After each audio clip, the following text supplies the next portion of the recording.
بسم الله الرحمن الرحيم الحمد لله رب العالمين وصلي وسلم على رسول الله صلى الله عليه وسلم وعلى آله وأصحابه أجمعين أزكى صلاة وأتم تسليم وبعد قال الله تبارك وتعالى قل إن كان آباؤكم وأبناؤكم وإخوانكم وأزواجكم وعشيرتكم وأموال اقترفتموها وتجارة تخشون كسادها ومساكن ترضونها أحب إليكم من الله ورسوله وجهاد في سبيله فتربصوا حتى يأتي الله بأمره والله لا يهدي القوم الفاسقين صدق الله العظيم.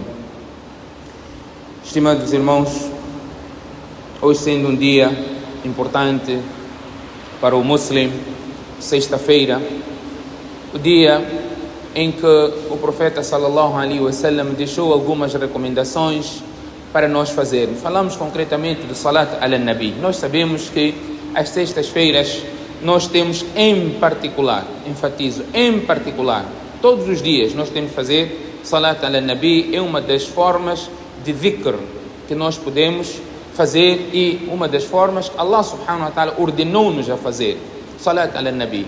Portanto, não falando concretamente do Salat al-Nabi, entendermos o porquê deste Salat al-Nabi. São tantos ahadiths onde o profeta sallallahu alaihi wasallam diz para nós enviarmos bênçãos para ele, para o profeta sallallahu alaihi wasallam. Allah subhanahu wa ta'ala fala no Coran: Inna Allaha wa malaikatahu yusalluna al-Nabi. Allah e os seus anjos enviam bênção. Significado de Allah e os anjos e os homens enviar bênçãos ao profeta sallallahu alaihi wasallam é completamente diferente, o seu sentido.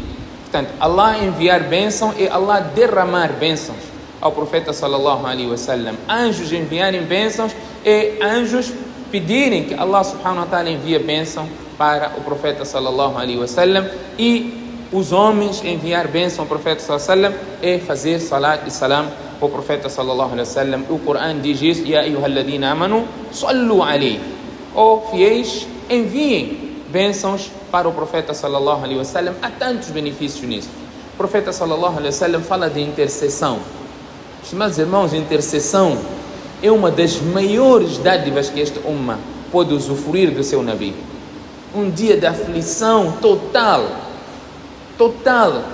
Ninguém estará preocupado com seu pai, sua mãe, seus irmãos, filhos, família. Ninguém. Por mais amor que ele tivesse para com essas pessoas, naquele dia, nafsi. O que será de mim? O profeta sallallahu alaihi wasallam, a preocupação dele será: o que será de minha nação, a umma. Portanto, esta será a preocupação do profeta sallallahu alaihi wasallam, e haverão pessoas da nação do profeta sallallahu alaihi wasallam, de Ummat Muhammad sallallahu alaihi wasallam, terão este privilégio de estar perto do profeta sallallahu alaihi wasallam, de ter intercessão do profeta sallallahu alaihi wasallam, para não falar dele ser o intercessor da humanidade. Para o Qiyamah começar, as pessoas terão medo, as pessoas estarão numa situação de espera, e essa espera será uma espera que todo mundo estará desesperado, onde as pessoas dirão: olha, que aconteça o que for para acontecer. Se for para o inferno, que vamos para o inferno. Se for para o Jannat, mas já não aguentamos mais esperar. Muito tempo de espera. Vamos dar um exemplo de espera na fronteira. Quando nós chegamos à fronteira, aqui na fronteira, vemos uma fila de 2, 3 quilômetros, muitos fazem U-turn, viram, voltam. Não conseguem esperar. Já é um castigo. O que falar de anos de espera, de início de prestação de contas? Cada um sabe o que fez, cada um sabe o que vai encontrar. Portanto, numa incerteza total. Mas mesmo assim, a espera será tão fatigante que as pessoas vão dizer: olha, o que for, vamos para frente. O profeta sallallahu alaihi wasallam irá diante do trono de Allah subhanahu wa ta'ala, irá se prostrar, irá elogiar Allah subhanahu wa ta'ala com palavras que Allah irá inspirar naquele momento, conforme o profeta sallallahu alaihi wasallam menciona. E Allah subhanahu wa ta'ala dirá: Ya Muhammad, irfa' ra'sak, washfi, tushaffa. Levanta a tua cabeça, interceda, que a tua intercessão será aceita. Então a intercessão será para o início do julgamento. E a quem Allah disse que a intercessão será aceita, estará lá para interceder a teu favor. a interceder a teu favor. Portanto, significa que você vai ser bem-sucedido com a intercessão do profeta sallallahu alaihi wasallam. E ele disse às pessoas que estarão mais próximas a mim no dia do juízo final, em que a minha intercessão será obrigatória.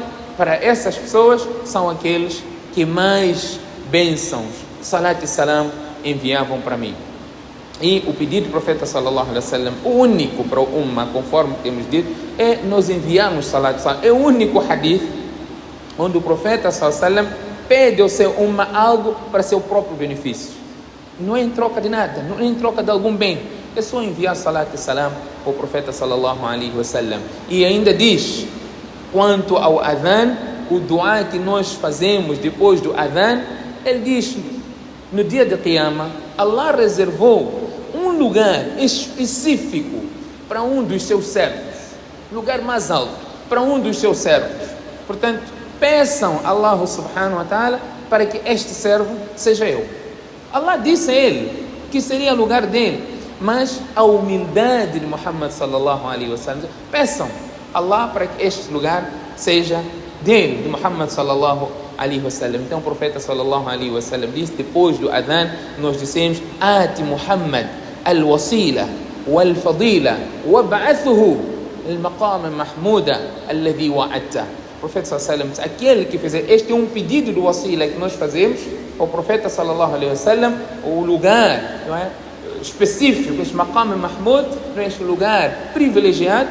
Então nós pedimos, o Allah concede este lugar a Muhammad sallallahu alaihi wasallam. Então o profeta sallallahu alaihi wasallam, aquele que fizer este pedido a Allah a meu favor, halat lahu shafa'ati yawm al-qiyamah, a minha intercessão em benefício deste indivíduo tornar-se-á compulsória no dia de Qiyamah. أولى الناس بي يوم القيامة أكثرهم علي صلاة. As pessoas mais próximas a mim no dia de Qiyamah são aqueles que mais salat e salam enviavam para mim. Portanto, a sexta-feira é o dia que nós em particular temos que enviar abundantemente salat e salam para o profeta sallallahu alaihi wasallam.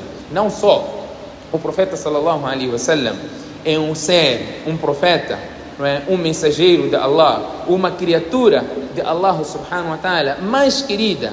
E o profeta sallallahu alaihi wasallam, Allah subhanahu wa ta'ala no Coran diz que nós temos que amar este indivíduo, esta personalidade. Nós temos que amar. E o profeta sallallahu alaihi wasallam diz: "La yu'minu ahadukum hatta akuna ahabba ilayhi." Ninguém de vós será um verdadeiro crente até que eu seja mais querido por ele do que tudo. Min walidihi wa waladihi wan nas ajmain. O amor, existem tipos de amor, dois tipos de amores nesta vertente que o Ulamás menciona. Um é o amor natural que você tem, não é? Por seu filho, por sua esposa, por seus pais, por seus irmãos. É um amor, cada um com a sua relevância. O amor que você tem para com a sua esposa é diferente do amor que você tem para com os seus pais. É diferente do amor que você tem para com os seus filhos, seus amigos, por aí em diante. Este é um amor natural. Pois temos outro amor, que é o amor shar'an, o amor que se cria, o amor que o Sharia diz que nós temos que ter este amor, não é? Como é o caso, não é? De nós amarmos o profeta sallallahu alaihi wasallam, gostarmos do profeta sallallahu alaihi wasallam. E o Coran diz: in kana abaukum wa abnaukum wa ikhwanukum wa azwajukum wa ashiratukum wa tijaratu wa amwalun iqtaraftumuha tijaratun takhshawna kasadaha wa masakin tardawnaha ahabba ilaykum min Allah wa rasulih wa jihadin fi sabil. Todas essas coisas, vossos pais, vossos filhos, vossos irmãos, vossos bens, vossas mansões, vossos comércios, tudo isso, se for mais querido para vós do que o amor que vocês devem ter para Allah subhanahu wa ta'ala, para com seu mensageiro, e combater pela causa de Allah subhanahu wa ta'ala, então aguardem até que o decreto de Allah subhanahu wa ta'ala vos chegue. Portanto, nós entendemos deste versículo do Coran, onde Allah subhanahu wa ta'ala fala deste amor para com o profeta sallallahu alaihi wasallam. Os sahabas, antes de abraçar o Islã, tinham uma percepção de Muhammad sallallahu alaihi wasallam. Quando abraçaram o Islã, o entendimento, eles sabiam que Muhammad era honesto, Mas quando Muhammad traz Islã, o seu amor ainda tornou-se mais sólido, né? Tornou-se um amor mais completo, e eles estavam prontos a sacrificar tudo para a defesa do profeta Muhammad sallallahu alaihi wasallam. A história é testemunha quanto a esses aspectos que estou aqui a mencionar. Podemos ver passagem do sahaba Zubair ibn Awam na batalha de Uhud, aquela batalha que os muçulmanos sofreram bastante, muita perda de vida nesta batalha de Uhud, onde o profeta sallallahu alaihi wasallam esteve prestes e próximo a ser aniquilado por inimigos que rodearam o profeta sallallahu alaihi wasallam. E este sahabi Zubair ibn Awam, ele deu a sua vida para a defesa do profeta sallallahu alaihi wasallam, deu a sua vida, que encontraram na sua frente 70 e tal batidas e muito pouco nas suas costas. Ele esteve lá a defender a vida do profeta sallallahu alaihi wasallam. Vários sahabas, como por exemplo Zayd bin Dathina e Khubayb, também pela causa do profeta sallallahu alaihi wasallam, eles sacrificaram tudo o que eles podiam para defender a vida do profeta sallallahu alaihi wasallam. Abdullah ibn Hudhafa as-Sahmi, um sahabi com uma história extremamente interessante, onde a vida dele esteve em risco. A vida esteve em risco por ele ter abraçado o Islã, por ele ter manifestado este amor para o profeta sallallahu alaihi wasallam, que ele foi preso, pelos descrentes, e o rei naquela altura mandou ferver um pote de água e começou a colocar os muçulmanos lá que estavam presos, ou abandonavam o Islã ou corria o risco de vida. Então todos não aceitavam, e ele, um por um, ele colocava naquela água quente a ferver, e assim muitos sahabas sucumbiram nesta delegação. Chegou a vez deste sahabi Abdullah ibn Hudhafa as-Sahmi. Apresentaram ele para que ele renunciasse ao Islã, para que ele abandonasse o amor para o profeta sallallahu alaihi wasallam. Ele disse que não estava pronto. Então o rei quis, em particular deste sahabi, fazer o maior teste,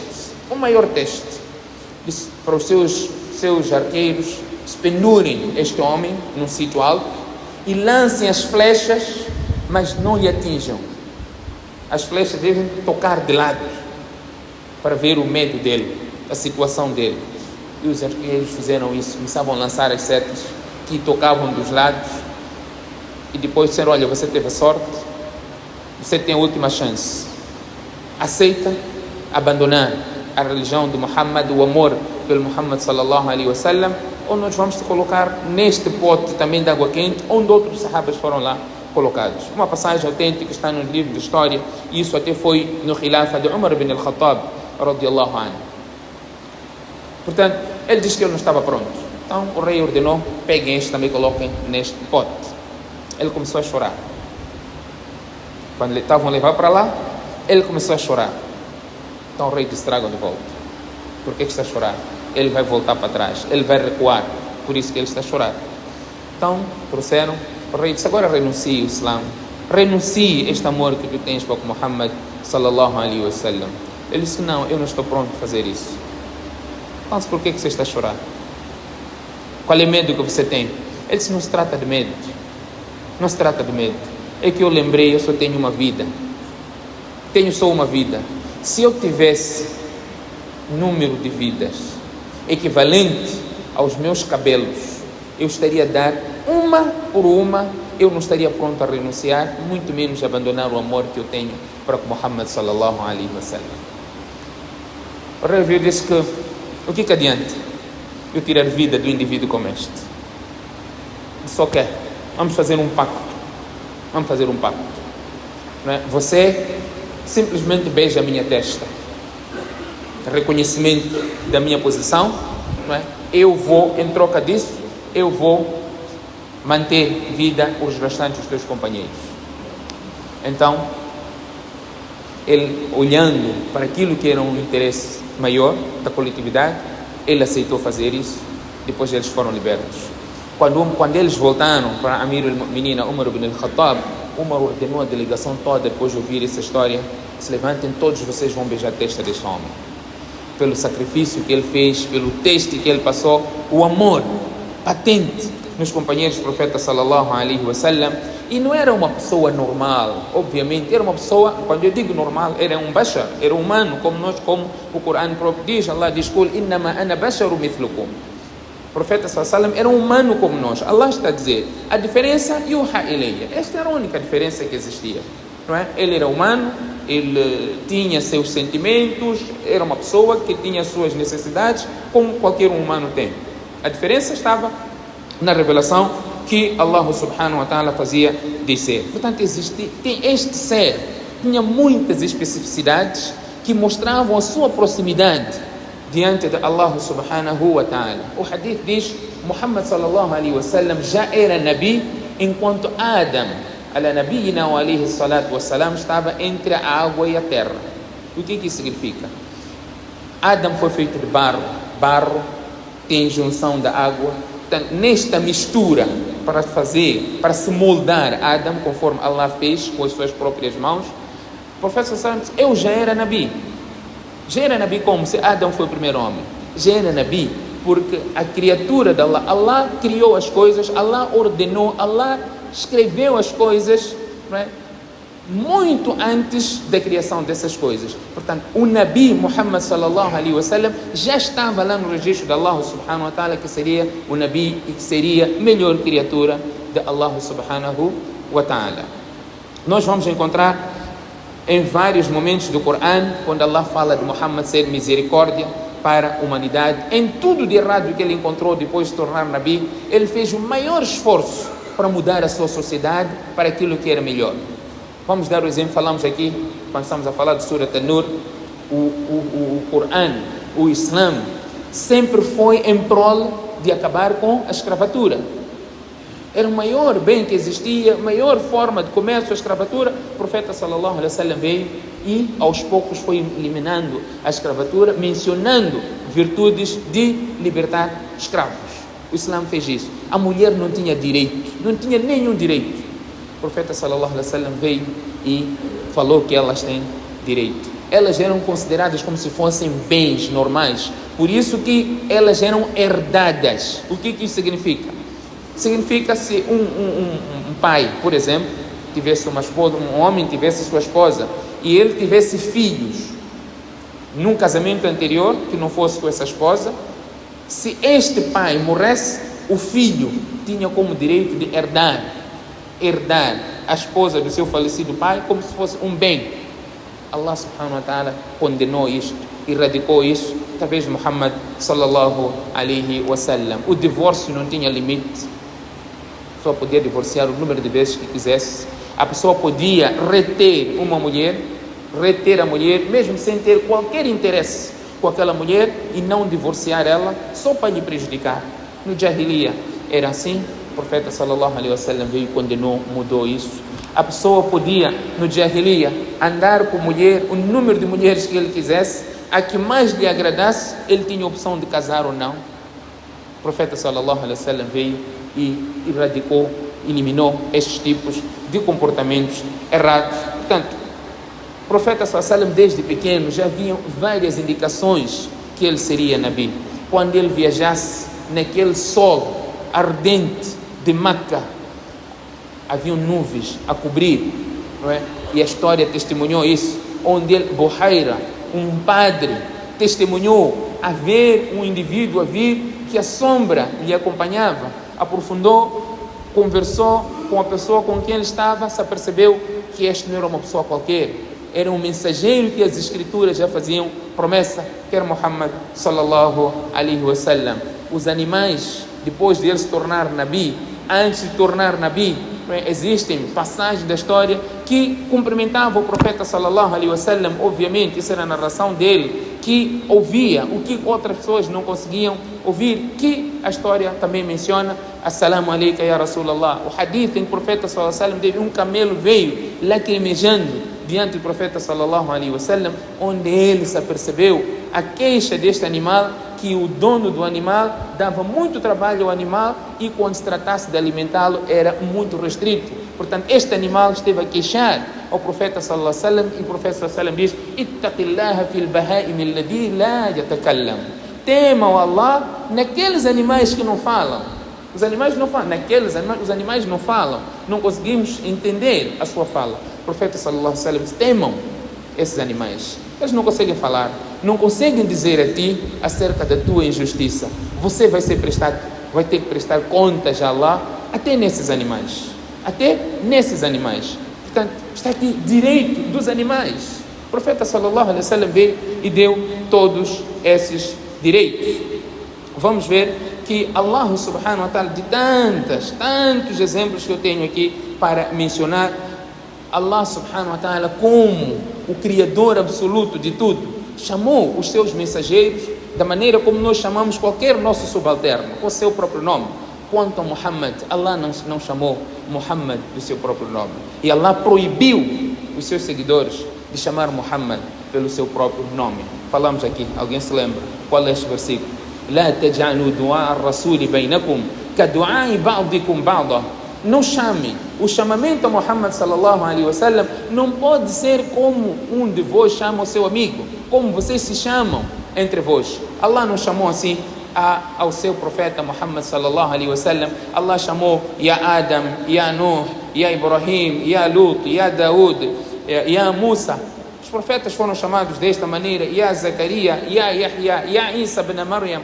Quando chegou Muhammad sallallahu alaihi wasallam, Allah chamou Ya Ayyuhar Rasul, Ya Ayyuhan Nabi. É assim que Allah subhanahu wa ta'ala chamou o seu profeta. E Allah juntou aquele que obedece o profeta é como se estivesse a obedecer a Allah. Aquele que fizer beia na mão do profeta é como se estivesse a fazer beia na mão de Allah. Inna alladhina yubayi'unak innama yubayi'una Allah. Para fazer beia, prestar o testemunho, o juramento de fidelidade, o cumprimento das ordens do mensageiro de Allah sallallahu alaihi wasallam. Falando concretamente um exemplo prático no tratado de Hudaybiyah, Allah revelou isso. Aqueles que prestam esse juramento de fidelidade, eles na tua mão, mas estão a fazer, é como se estivessem a fazer isso na mão do profeta sallallahu alaihi wasallam.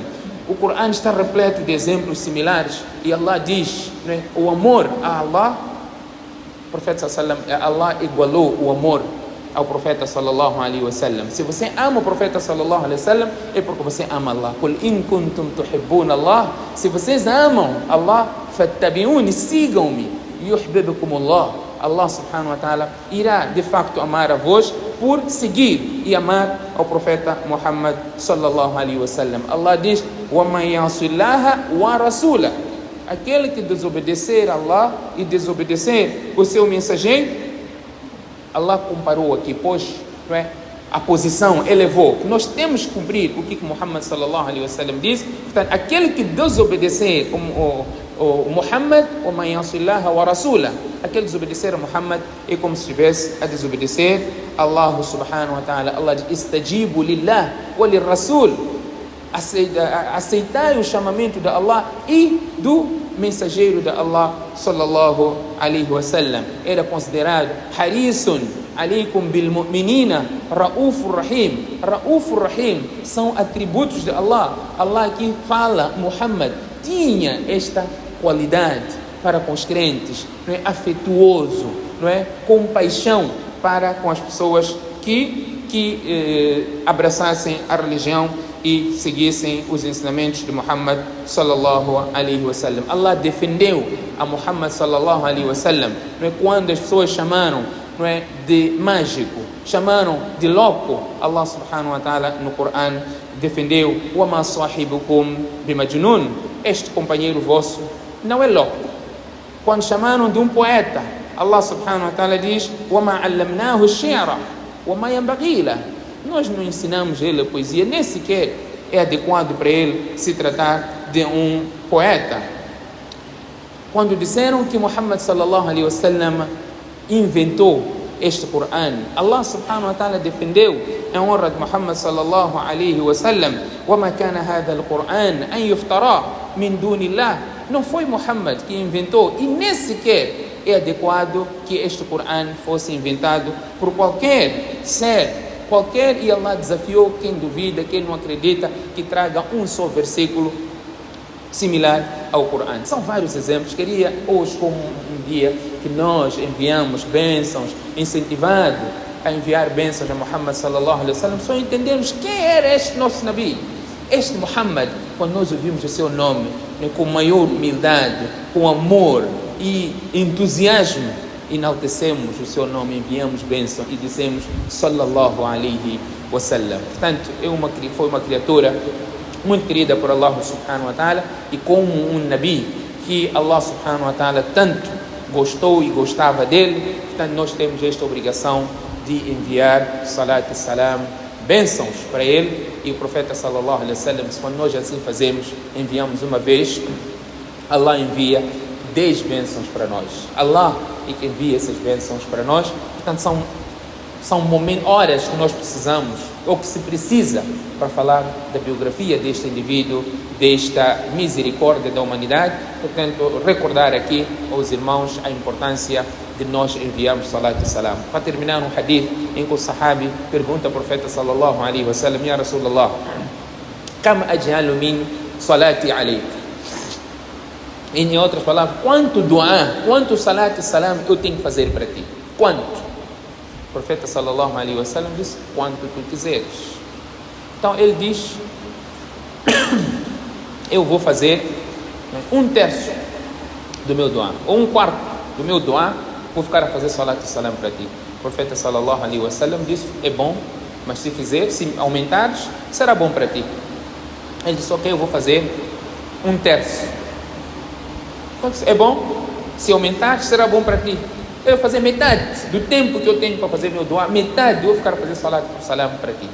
Então o profeta sallallahu alaihi wasallam disse: é bom, se aumentares também será bom para ti. Ele disse: aj'alu du'ai kulla salat alayk, ou kama qala. Eu vou fazer o meu dua todo, salat e salam para ti. O profeta sallallahu alaihi wasallam disse: idhan, se você fizer isso, os teus pecados serão perdoados. O profeta sallallahu alaihi wasallam menciona outros aspectos, onde eu quero chegar, diz: wa tughfaru dhanbuk wa tuqda duyunuk.